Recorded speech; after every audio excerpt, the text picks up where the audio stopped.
across the sea of character sheets, deep in the forest of D20s lies the mountain of source books.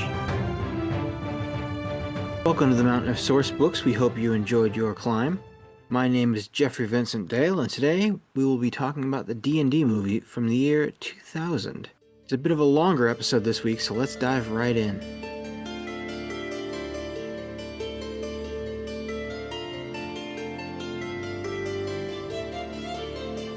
Alright, it's been a few weeks now since we mentioned it, but we are finally delivering on our promise to review the D&D movie from the year 2000. Yes, and boy, was that a treat. Yeah, let's call it that. So we started off with opening narration. It's set in a new setting called Izmir, where mages are like a ruling class over non-magical people. I guess there are worse setups.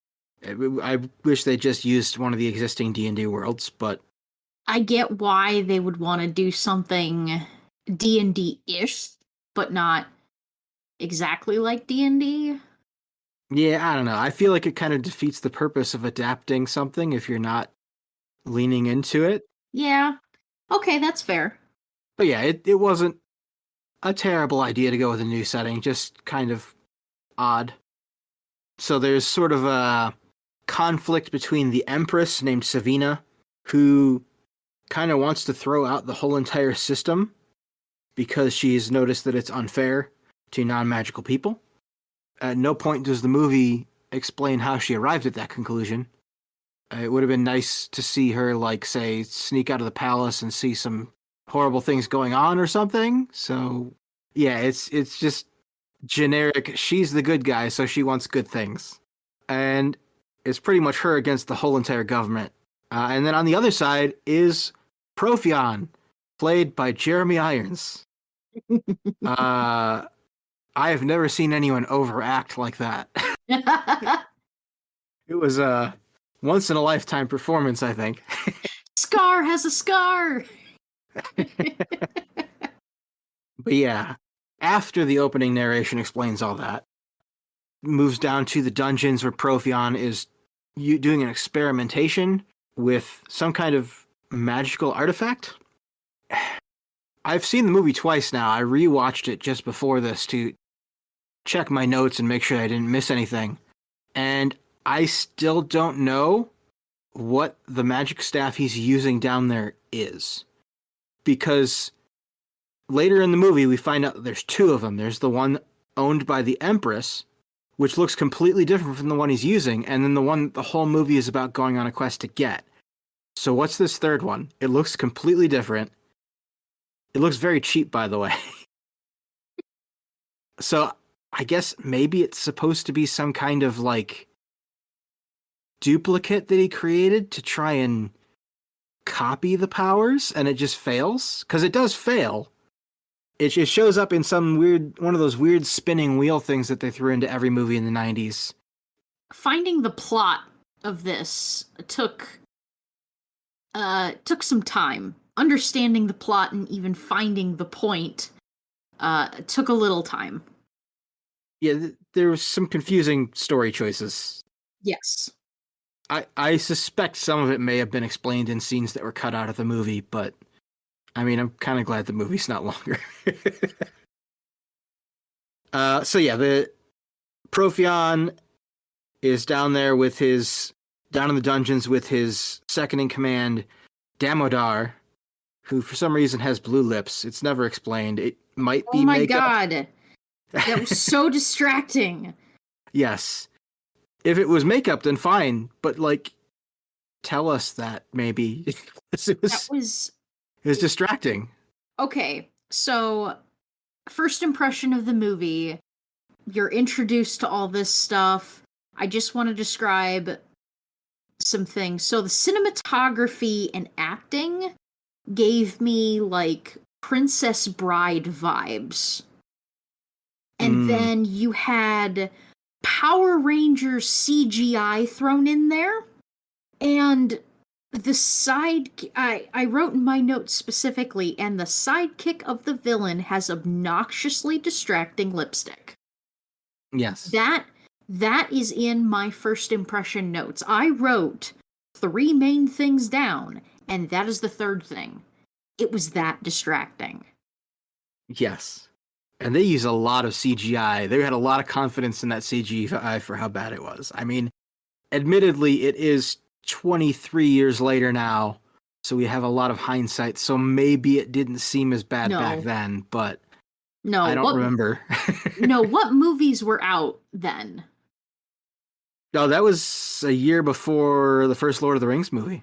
And Lord of the Rings was significantly better with its CGI, correct?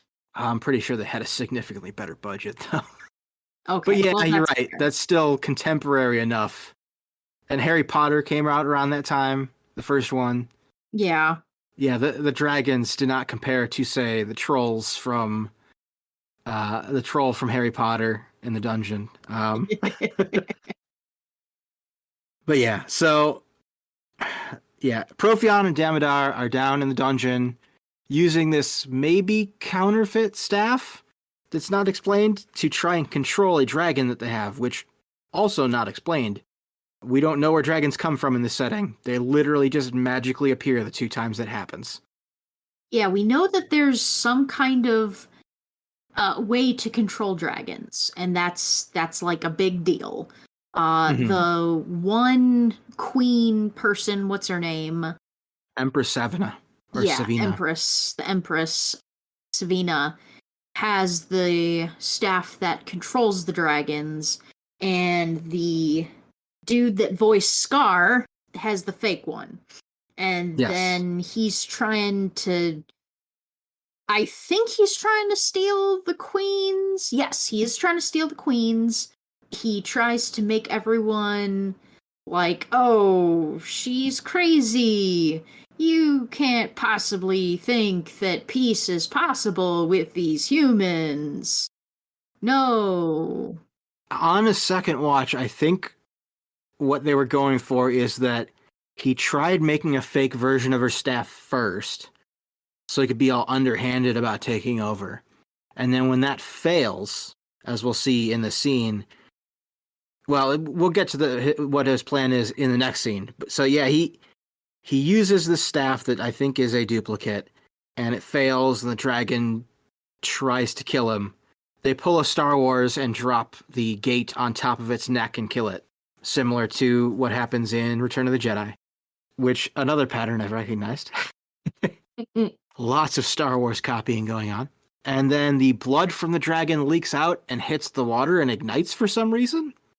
Maybe that's something from D&D. I don't know. I've never run anything with dragons in it. So maybe that's part of the lore, but I've never heard of that. No, that was random and confusing.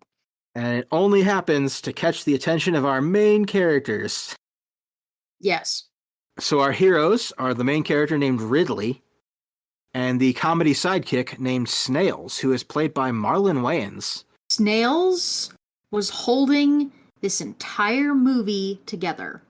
He was definitely trying. He was putting in the effort. He was somehow the only good actor, and still his acting was bad on purpose, though, because he was the comedy sidekick. But yeah, it was. Yeah, there's a point in the movie, we'll get to it, but there's a point in the movie where it feels like he has realized the quality of the movie he's in, but we'll get to that. So the dragon blood has ignited the river, and Ridley and Snails see it, and they do an exposition dump where they complain about how the mages are oppressing the non-mages, and they decide that they're going to get revenge against them by robbing the mage college. Yes. So that's all the time we spend with our main characters for now, because we have to go back to Profion, because this movie switches up scenes a lot. So he's holding a secret council meeting of the government and trying to turn everyone against the Empress. And he basically he projects his plan as if it were hers. And he explains what his plan is by saying she's going to do it. He's saying that her plan is to essentially take over the government and hand everything over to the people. Which I don't understand, because why would she need to do that? She's already governing.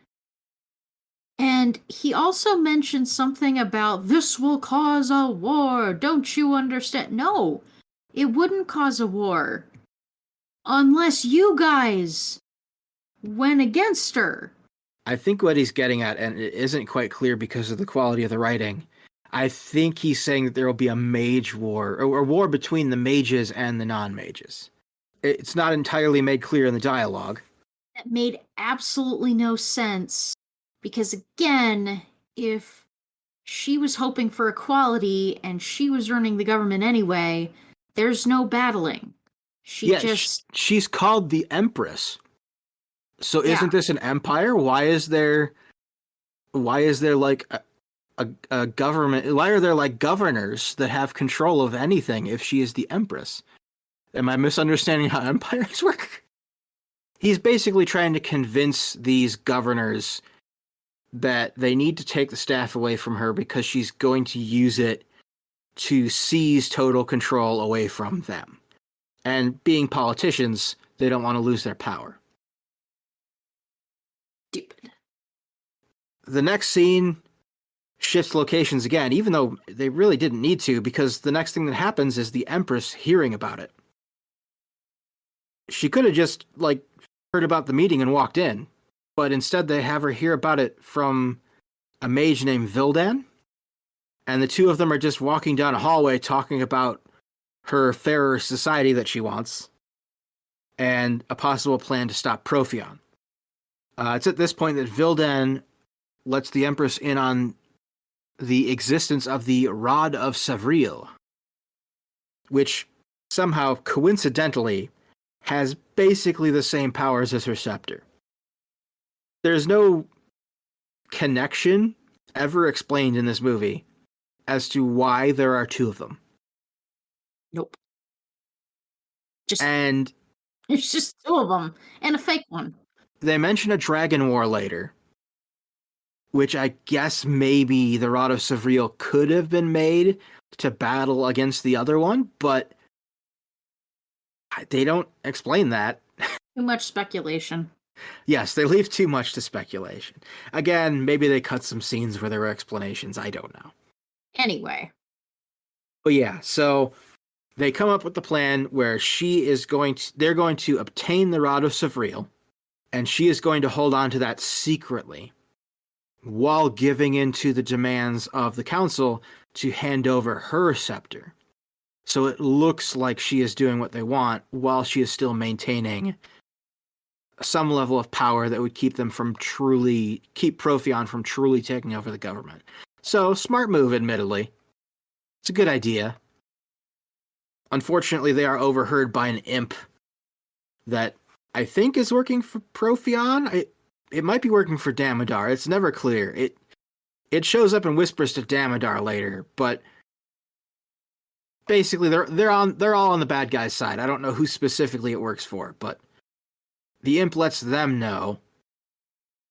And so Profion sends Damidar to find the location of the rod and then kill Vildan so nobody else can find out where it's at.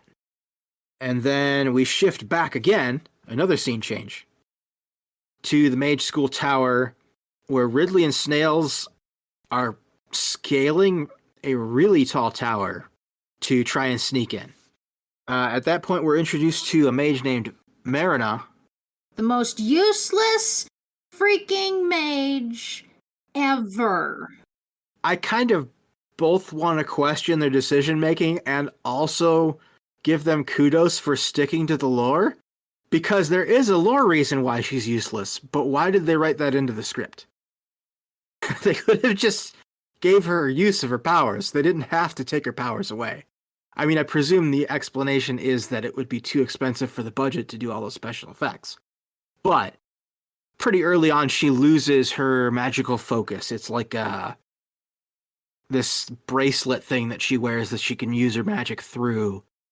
Okay, but like, why is she useless in doing like normal people things too? She was not just useless as a maid, she was useless as a person. Like, that was obnoxious. She gets to be useless because she's the female love interest. Was she? Was she the love interest? Yeah, we'll talk about that. We'll talk about it at the exact moment it becomes relevant, nearly at the end of the movie. Okay. Marina is working with Vildan to try and, they call it decoding a scroll. I'm not sure that's the exact right word for using magic to try and solve the problem.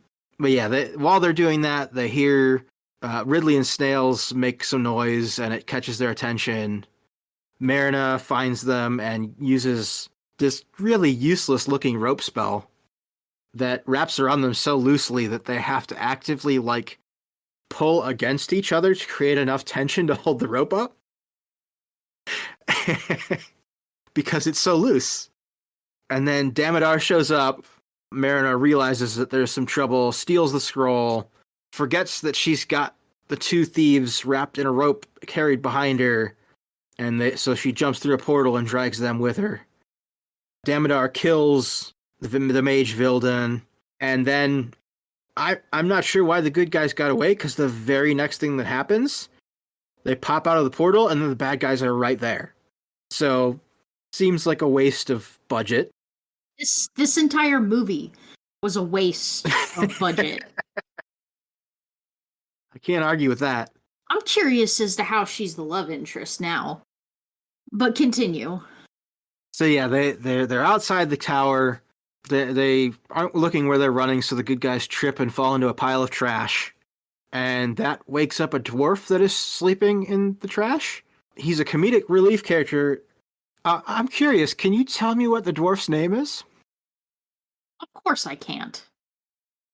Yeah, I watched it last night. Having watched it twice, I don't remember them ever referring to him by name.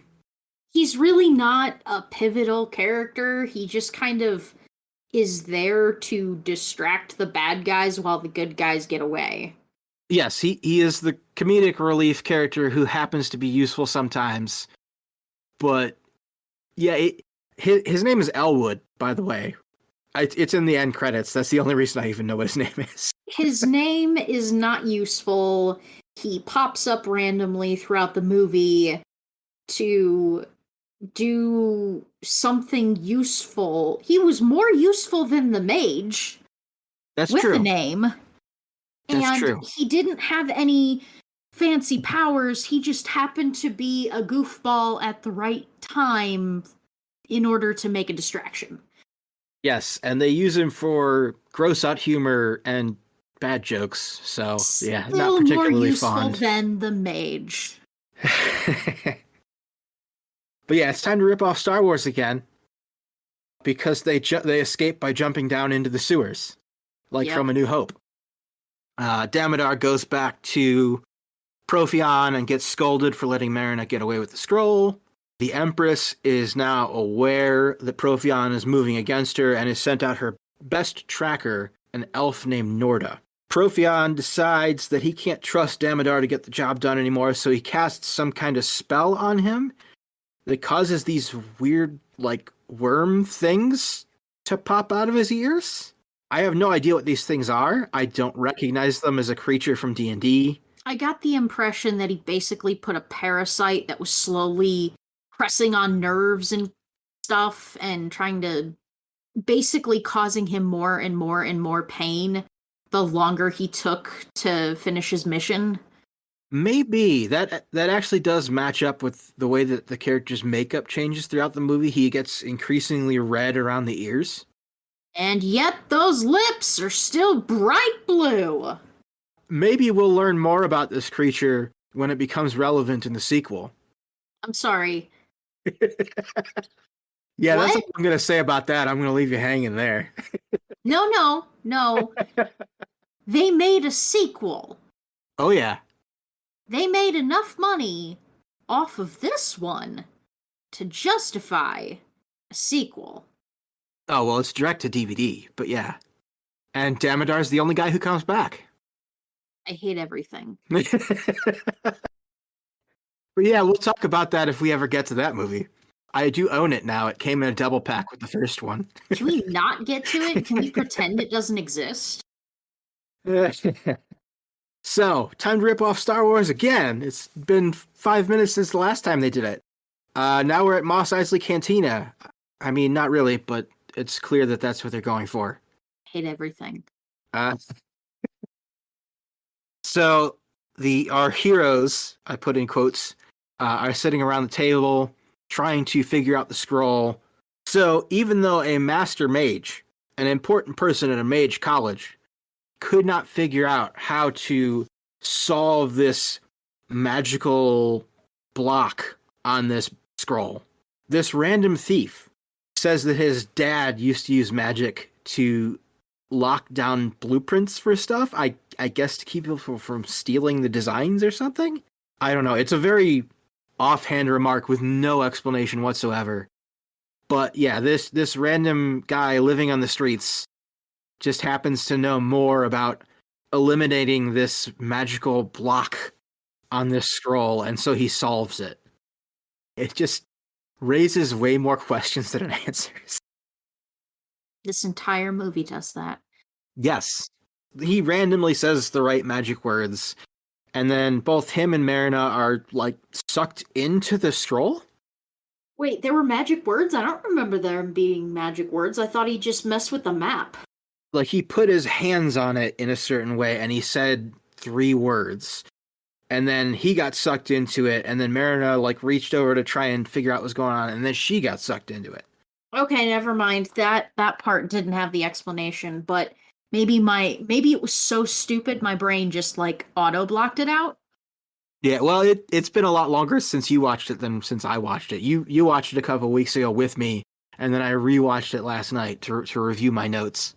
So it's still fresh in my mind. So they disappear, and there's like a time skip. We don't know how long they're inside this scroll. Snails and the dwarf are hanging out there talking, and Snails sees Norda, the elf tracker who is under the employ of the Empress. The bad guys all storm in, and the good guys escape because the comedy relief character is more useful than the mage, and then they're in a field. Yes, and then Ridley and Marina pop back into existence and tell the other characters about an adventure that would have been far more interesting to see. They had talked to a wraith within the scroll that told them everything they needed to know about the Rod of Sevriel. And the reason that didn't show up in the movie is budget. Guaranteed. Probably. So Ridley manipulates Snails into agreeing to steal a ruby that they need. They go to a city called Antius and find the Thieves Guild, because I guess the Wraith knew that the head of the Thieves Guild had it in a maze. And it's at this point that Marlon Wayans, I think, realizes what movie he's in, because he just starts doing a bunch of stuff in the background. Yeah. He steals a stuffed cat and then just, like, uses it to look around corners. It got a chuckle out of me. He gets through the maze because he's the hero, gets the ruby. Maze in quotes. It's literally just 3 rooms in a sequence with traps. They switched from ripping off Star Wars, ripping off Indiana Jones. Yeah. But hey, at least they did try and put actual traps in a D&D movie. That's true to the system. So they get the ruby. The thief says he's going to betray them, but he doesn't get the chance because Damidar shows up again, because he always shows up. There's another brawl between the Thieves Guild and Damidar's soldiers. The guys escape, of course. Well, they most of them escape. Marina does not, because she drops the scroll, and then Damidar steps on it, by which I mean he clearly misses it and steps next to it. Oh, yeah, I remember that. And then he grabs Marina and the map, and then goes to the the location that the Rod of Sevriel is at. That's right, because why was the mission of getting the map and rescuing the maid something the two humans had to do alone? Yeah, we'll get to that. So, Damidar interrogates Marina. First, he tries to manipulate her and pretend that he's being, like, coerced into working for Profion. But when that doesn't work, he pops those worm things out of his ears, and they show that they have some kind of powers to read people's minds. Oh, that's right! He sucks knowledge out of her head through her ears. Because that's how brains work. It was a creepy scene, though. I'll give him that. I mean, the special effects don't hold up at all, but... It was stupid. So the heroes arrive at the castle. Ridley and Snails sneak in on their own for some reason. You would think you'd get an explanation in that scene, but no, it comes later. They evade some guards, some creatures that should be really smart based on D&D lore, but aren't. They're basically just guard dogs. They split up. Snails goes for the map. Ridley goes for Marina. And then we get our explanation for why they went alone. Because it switches back to the team.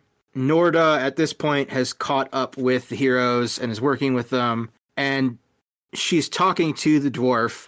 And he says, reasonably, that they should go in and help. And her response is, and I quote, "This task they must complete alone." No. Norda spends half of her time on screen being cool in fights, and the other half of her time very poorly explaining away plot holes that plot problems that really should be addressed. Ridley and Snails both find what they're looking for. Snails finds the map, but when he reaches for it, he walks onto a rug that's actually like magic quicksand. And then Damidar catches him and then starts beating him in a very one-sided fight that feels really out of place in this movie. Like, it does not match the tone at all. And then the others catch up to the fight, and Snails gets stabbed and thrown off a cliff, and he's dead. Ridley gets stabbed, but Marina finds a bag of, like, magic dust, and she's finally able to use magic again for the second time in the movie. And she knocks out Damidar, and they escape. Switch back to the council. The council demands the Empress hand over the scepter right now. She refuses in one of the most wooden speeches that I've ever heard in a movie. And then Profion, once she leaves, he essentially convinces the council to declare war on her. Oh, if you don't declare war, there will be war! That's basically what he says. And they're all just like, oh yeah, no, it totally makes sense. Let's do it. Then the heroes make their way to an elf city where we meet Tom Baker. Unfortunately, even the Doctor can't save the movie, though. He delivers some exposition about elf magic and dragons and how the Rod of Sevriel will upset the balance of magic. And then there's a glowing accordion.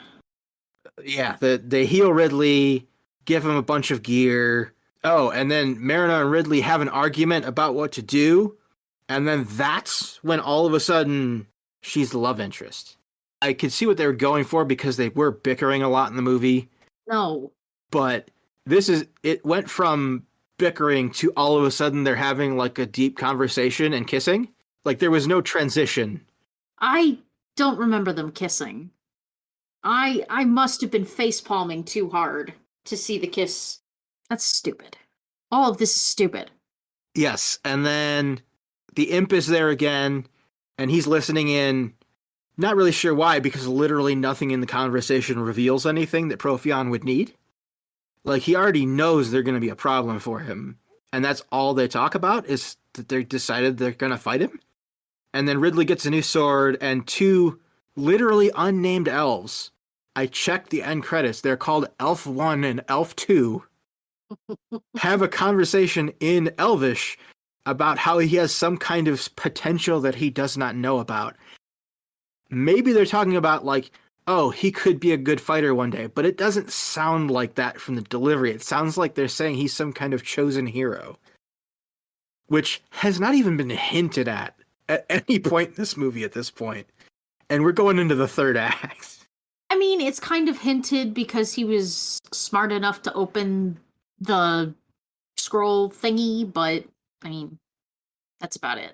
Yes, but that was also for an inadequately explained reason. Because reasons. Yes, so then we get to the accordion light, and they find the dungeon entrance. They try to enter, but there's a magic barrier, and rather than the magic barrier keeping everyone out, it keeps everyone out but Ridley. I don't understand why. Maybe it's because It's the sword. I don't know, because the place was designed to protect the rod. So I'm assuming it's the ruby, but they never actually say that, though. Thought it was the sword. The sword worked with the rod or some. It is some kind of magical sword, like generically magic. I don't know. Like I said, they never explain it. Yeah. So Ridley falls down a chute that conveniently deposits him in front of the lock where he needs to put it in the ruby. He goes in, finds the rod. He tries to take it from a skeleton that is, I guess, the creator of the rod, who's cursed to keep watch over it. And at this point, we see the rod, and it is the most Power Rangers-looking weapon they could have made. Oh, yeah. It's cheap red plastic with dragon scales and spikes on it, and it's very difficult to take seriously as a potential world-ending weapon. Everything about this gave me Princess Bride vibes and Power Rangers vibes. Everything throughout this movie. You could see the budget. It was... It could have used a little more money, though with the script, it wouldn't have saved it, so it's probably best that they cut their losses. So the skeleton warns that the rod will corrupt whoever uses it, and the spell must be broken, but he doesn't explain how. Yada, yada, yada. We're back at the Imperial capital. The Empress has summoned her dragon army with her scepter and is sending them to fight Profion and like a dozen mages inside of a tower. And then somehow all the party members are there. Well, so I want to talk about the Empress's tactical decision-making here. She sees a dragon die and it upsets her, so she decides that the best move that she can do is to get on the back of a dragon and ride it, putting herself in danger even though she has the staff, and if she falls, the bad guys get what they want. And then there's a lot of bad CG dragon fighting. And then Ridley exits the cave. Damidar has found them again because he always finds them when it's dramatically convenient. He's holding everybody else hostage. Ridley hands over the rod in exchange, and of course he betrays them. But it doesn't matter because they all easily fight their way out anyways, which I guess they could have done while they were being held hostage, but whatever. Damidar uses magic to return to Profion, demands to be set free of the worm thing. Profion does that, uses the rod to summon his own army of dragons. Oh, and Ridley slipped in the portal behind Damidar. And so that Ridley and Damidar fight. Their fight mirrors a bunch of things that Damidar did to the team, including being stabbed from behind and then thrown off a tower. So he's dead, but he's the only one who comes back for the sequel. And then they have the requisite fight against Profion, where now the party just magically, there's no explanation, they're just there. Yep. And they all fight him, he's able to fight them off somehow. Ridley is tempted to use the rod, but destroys it instead. So the red dragons that Profion was controlling aren't under his control anymore. The Empress uses her rod to control a dragon, and it eats Profion. And then both the dragon armies disappear. And then we get to the ending, which... So, we hear her from off-screen. The Empress declares to someone, presumably a large crowd of people, but we don't see the crowd, again, probably for budget reasons. She declares that everyone is equal. And she declares that over footage of a cemetery where Snails is buried. It's just very abrupt, like they forgot that they needed to address it, and then they had her record dialogue afterwards. Okay, so when you get to this cemetery, there's a rock or something. What is it? Yeah, so they couldn't afford a headstone for Snails, so they carved his name into a rock. Yeah. So you're the savior of the kingdom, but they couldn't give you money for a decent headstone for your friend who sacrificed his life to help save the kingdom. Yes. And I noticed he's off at the edge of the graveyard, too, away from everybody else. It's just a bunch of rocks stacked on top of each other. Yes. They didn't think that through, I don't think. So Ridley I guess finally realizing how wrong it was to manipulate his friend into stealing the ruby and lying about how they were going to sell it instead of trying to save the kingdom, he puts the ruby on Snails' grave, and he's going to leave it there because, that won't get stolen within the hour. Nope. And then there's a gust of wind. Snail's name is de-carved out of the stone, and the ruby starts glowing. And then Norda, again, with her out-of-nowhere explanations that seem to exist purely to get people to stop questioning the plot, explains that Snails is waiting for Ridley and tells him to not question his gift.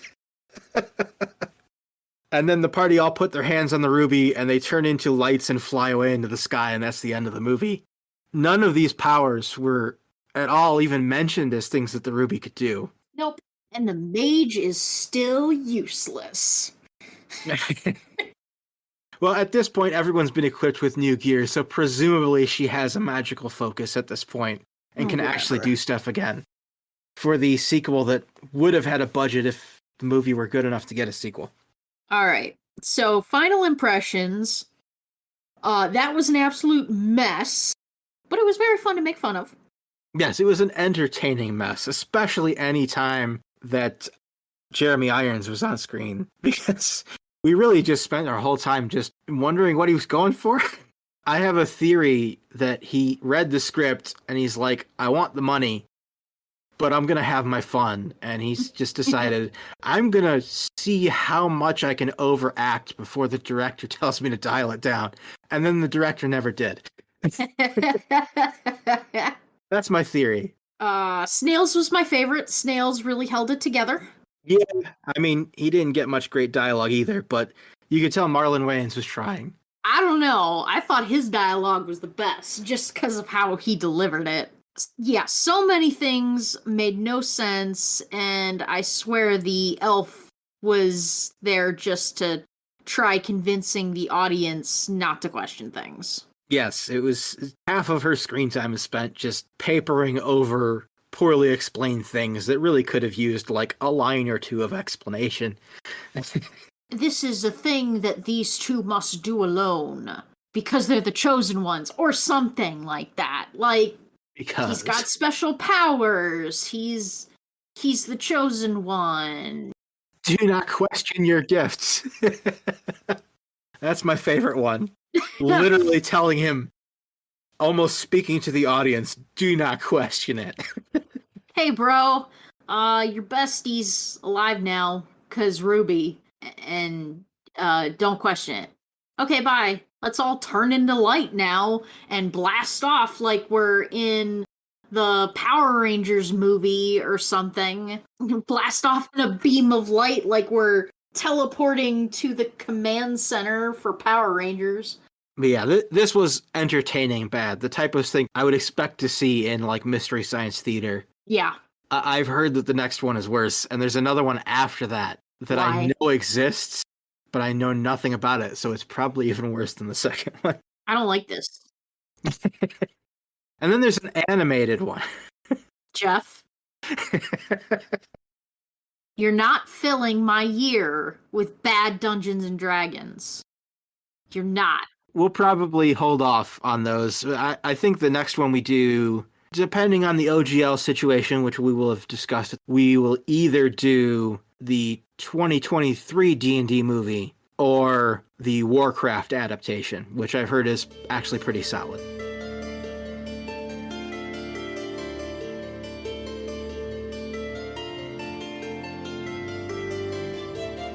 And that's all we have for this week. Please join us again on March 21st when we will be posting our first impressions of the West End Games Star Wars RPG. Our podcast can be found on Spotify, Google Podcasts, Apple Podcasts, and our Mountain of Sourcebooks YouTube channel. Don't forget to follow us on Instagram at mountain_of_source_books, and to follow our Facebook page, MOSB-Mountain of Sourcebooks, where you can get updates on everything that's happening with us.